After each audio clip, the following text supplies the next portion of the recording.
welcome you to continue observing proceedings in the House. Honorable members, I now invite the Honorable Kaluma.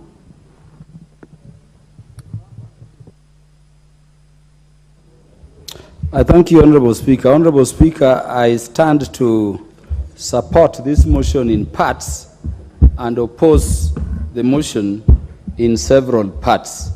Honorable Speaker, this motion, number one, proposes that the amount that can be allocated towards bursary be increased beyond the 35% restriction or limitation that is currently under the NGCDF Act of 2015.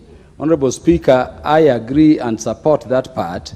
Let each constituency, so long as they are performing national government functions, have the free range based on their priorities to apply those funds within those functions. If it is that the bursary component of education would require more than 35, Honorable Speaker, so be it. There should be that freedom to ensure that not only school infrastructure are put in place, but that students are actually enabled and they are in school.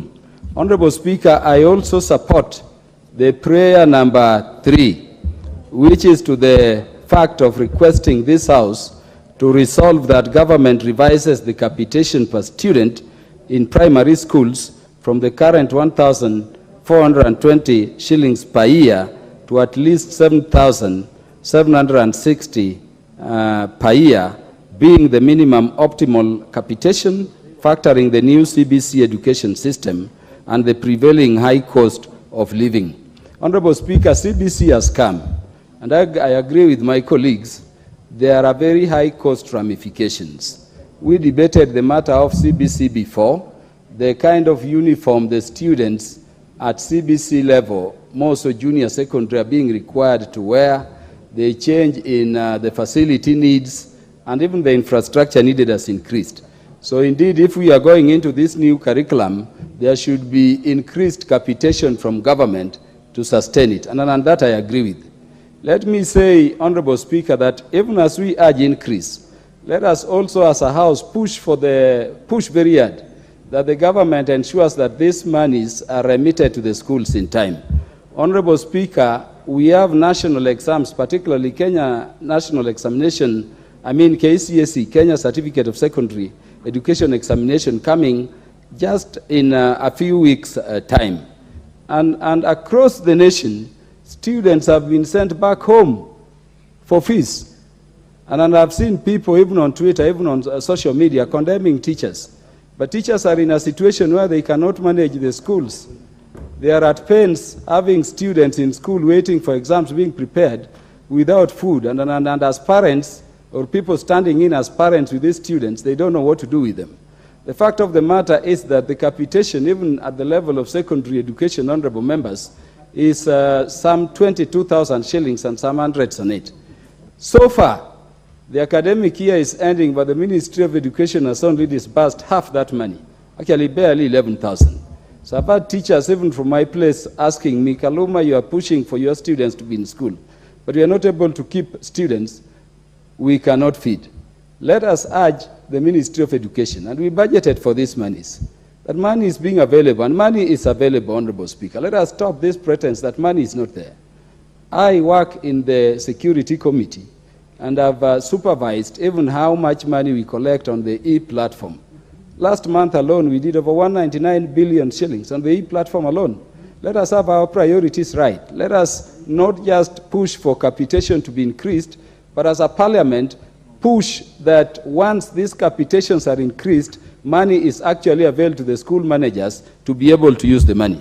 Honorable Speaker, in terms of resolution number 1 and 2, I maintain the position that we cannot be spending monies under the NGCDF to resource basic education requirements. And Honorable Speaker, let me emphasize that basic education is defined under the Basic Education Act, and that definition excludes secondary education going forward. That is why, because Article 53, sub-Article 1, says that basic education shall be free and compulsory, no money in CDF can go there. The money can only go to those others which the government is not obligated. For basic and free and compulsory education, what we need to push is for money to be given directly for them by the government. On account of those facts, Honorable Speaker, I oppose in part and support in part. I thank you, Honorable Speaker.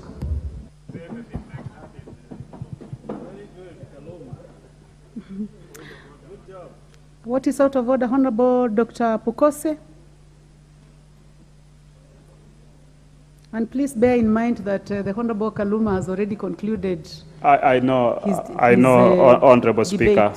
I know, Honorable Speaker, and Honorable Kaluma is a seasoned lawmaker in this House. But I got confused in that when you say you support in part and you oppose in part, normally when we vote in the House, Madam Speaker, you can either vote with amendments, bring an amendment so that it can go the way you want. There is no vote that comes in part, that a yes or no. Yeah. So you can only make an amendment to it. And being also one of the speakers panel, I think he needs to guide the House properly. Thank you, Madam Speaker. I am inclined to go back to the Honorable Kaluma. Would you like to comment on the serious matter raised by the Honorable Dr. Pukose?